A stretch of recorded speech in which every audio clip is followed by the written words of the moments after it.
Astro సిండికేట్లో మీ personal and business promotions కోసం కింది నెంబర్కు కాంటాక్ట్ చేయండి.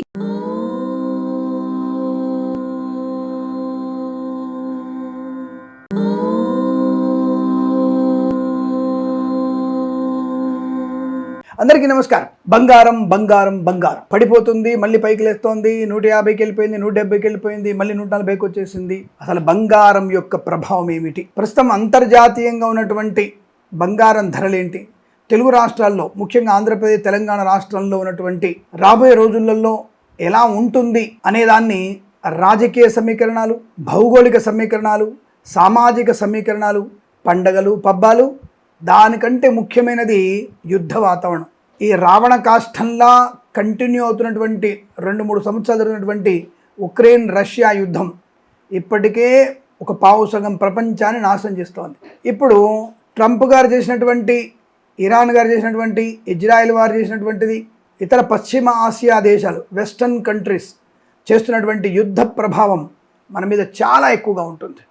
దానివల్ల ఈ యొక్క బంగారం మీద దాని యొక్క ప్రభావం ఏమిటి అంటే, యుద్ధాలు, భౌగోళిక రాజకీయ ప్రభావాన్ని చూసినట్టయితే, అంటే geo political and war impact ఎలా ఉండబోతుంది చూసినట్టయితే, మిడిల్ ఈస్ట్లో ఉన్నటువంటి ఇరాన్ ఇజ్రాయెల్ యుద్ధం ఎక్కువగా ప్రమాదాన్ని కలిగిస్తుంది. అమెరికా చేపడుతున్నటువంటి నౌకాదళ ఆంక్షలు విపరీతమైన పరిణామాలు దారితీస్తోంది.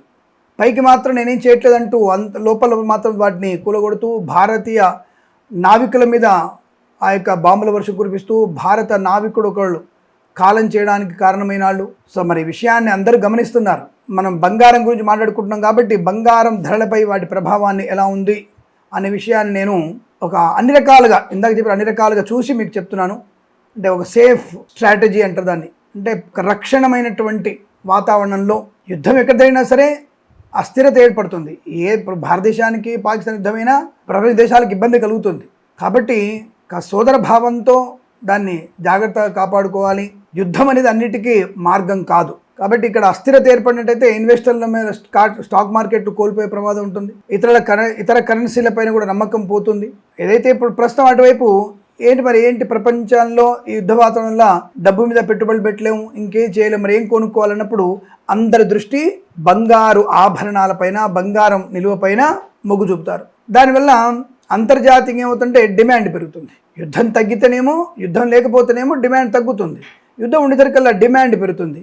ఈ డిమాండ్ పెరిగేకల్లా మనకు అసలు రేటు అటు ఇటుగా అంటే ధరలు ఇటు మారే అవకాశం. అందులోనూ చమురు ధరల ప్రభావం కూడా ఉంటుంది గోల్డ్ మీద. యుద్ధాల వల్ల మనకి క్రూడ్ ఆయిల్ మీద పడేటువంటి సరఫరాకు ఆటంకం రావడం, నిత్యావసరాల వస్తువుల ఇబ్బంది కలగడం, ప్రపంచ ద్రవ్యోల్బణం పెరగడం, ఇవన్నీ కూడా మనకి పైసల విలువ పడిపోకుండానికి ప్రజలు బంగారాన్ని కొనుగోలు చేస్తారు. బంగారం మీద ఎక్కువగా పెట్టుబడి పెడతారు. మనకి బ్యాంకుల వ్యూహం కూడా అలాగే ఉంటుంది. పక్క దేశాలకు ఎఫెక్ట్ అనుకోండి, ఈ సెంట్రల్ బ్యాంకుల గ్లోబల్ ఫ్యాక్టర్స్ అనుకోండి, అమెరికా ఫెడరల్ రిజర్వ్ విధానాలు అనుకోండి, బంగారం ధరను డిసైడ్ చేయడంలో ఎక్కువగా అమెరికా సెంట్రల్ బ్యాంక్ అంటే యుఎస్ ఫెడ్ అంటారు దాన్ని, వడ్డీ రేటు నిర్ణయాలు కీలక పాత్రను పోషించే అవకాశం ఉంటుంది. ప్రస్తుతం అమెరికాలో వడ్డీ రేటును పెంచే అవకాశాలు ఉండడం, ఈ డాలర్ బలంగా మారడం వల్ల ఇన్వెస్టర్లు కొంతకాలం బంగారాన్ని అమ్మి లాభాలు స్వీకరించారు. దీనివల్ల ధరల్లో కొంత హెచ్చుతగ్గులు కనిపించాయి. ఇది నేను గ్రహ సంచారం చూసినప్పుడు గురువు యొక్క ఉచ్చస్థితి వల్ల, అలాగే మనకి ఈ ప్రస్తుతానికి జూలై 15-16 తేదీలలో గజకేసరి యోగం కూడా ఉంది. దీనివల్ల కూడా మనకి కొద్దిగా పెద్ద ఎత్తున బంగారం కొనుగోలు చేసి నిల్వ చేసుకుంటాయి అన్న విషయాన్ని కూడా మనం గమనించుకోవాలి. ఈ డాలర్లపై ఆధారపడి తగ్గించుకోవడానికి వీళ్ళందరూ కూడా పెద్ద ఎత్తున, అంటే JP Morgan and Goldman socks వంటి అంతర్జాతీయ ఆర్థిక సంస్థల అంచనాల ప్రకారం లాంగ్ టర్మ్లో బంగారం ధరలు మరింత పెరిగే అవకాశం ఉంది.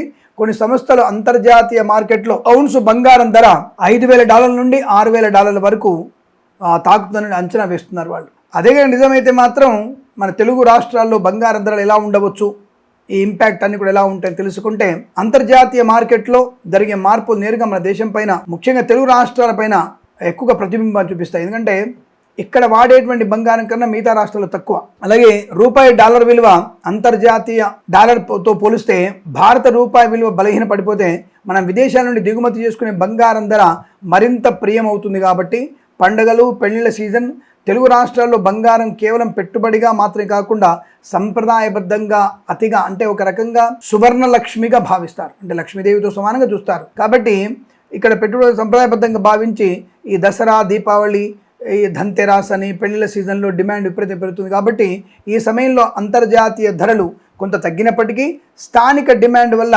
ధరలు స్థిరంగా లేదా ఎక్కువగా ఉండే అవకాశం ఉంటుంది. అంటే పెరగడానికి అవకాశం చెప్తోంది. అందులోనూ మళ్ళీ ఇంపోర్ట్ చేసుకునే డ్యూటీ ట్యాక్స్ అని, జిఎస్టీ అని, కేంద్ర ప్రభుత్వం విధించే ఇంపోర్ట్ డ్యూటీ అని, మళ్ళీ 3% జిఎస్టీ కూడా ఇక్కడ ధరను బాగా ఇబ్బంది పెట్టే అవకాశాలు ఉంటాయి. కనుక ప్రస్తుతం బంగారు ధరలను ప్రభావితం అంశాలు ఏమిటంటే యుద్ధాలు, ఉద్రిక్తల వల్ల ధరలు పెరిగే అవకాశం. మిడిల్ ఈస్ట్లో ఉక్రెయిన్ సంక్షోభం కొనసాగుతూనే ఉంది. అమెరికా వడ్డీ రేట్లు పెరిగితే బంగారం తగ్గుతుంది. ఫెడ్ రేట్లు కనుక సందిగ్ధత ఉంది కనుక ప్రస్తుతానికి ఏమీ చెప్పలేనటువంటి సందిగ్ధావస్థ. సెంట్రల్ బ్యాంకుల కొనుగోళ్లు ధరకు మద్దతు లభిస్తుంది. భారత్ చైనా బ్యాంకు నిల్వలు పెంచుకుంటున్నాయి. స్థానిక డిమాండ్ అంటే ముఖ్యంగా తెలుగు రాష్ట్రాల పండుగలు, పెళ్లి సీజన్లో పెరుగుతుంది. సీజన్ బట్టి కొనుగోళ్లు ఊపందుకునే అవకాశం ఉంటుంది. కనుక తప్పకుండా మనకి ఎక్కువగా బంగారము మనం కొనుగోలు చేయడమే ప్రస్తుతానికి మంచిది అని చెప్పబడుతోంది.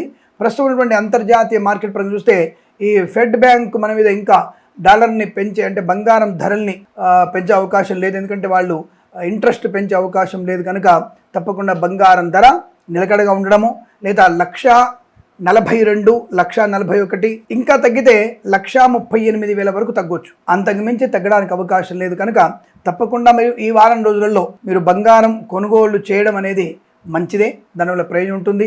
అలాగే ఆషాఢ మాసం అనుకోక్కర్లేదు, తప్పకుండా మీరు సంపూర్ణమైనటువంటి వచ్చే శ్రావణ మాస పండగలకి, పబ్బాలకు కూడా మీరు అనుకూలమైనటువంటి పెట్టుబడిగా, దీర్ఘకాలిక పెట్టుబడిగా మనం బంగారాన్ని ఉంచుకోవచ్చును. దానికి ఎటువంటి కంగారు లేదు. బంగారం ధరలు తగ్గి మనకి నిలకడైనటువంటి ఆర్థిక స్వావలంబన కలిగే అవకాశం ఉంది. కనుక వెండి కూడా మీరు కొనుక్కోవచ్చు. వెండి కూడా మనకి 2,30,000 నుంచి కొద్దిగా దిగువకు వచ్చే అవకాశం కూడా కనబడుతోంది. వెండిని కూడా అంటే బిస్కెట్ రూపంలో వెండిని కొనడం వల్ల ప్రయోజనం ఉంటుంది.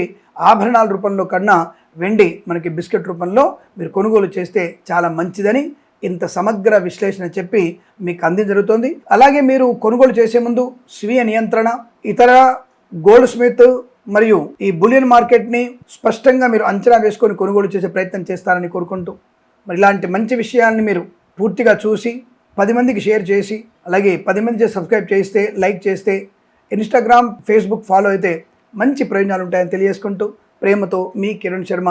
అఖండ ఐశ్వర్యమస్తు. నమస్కారం.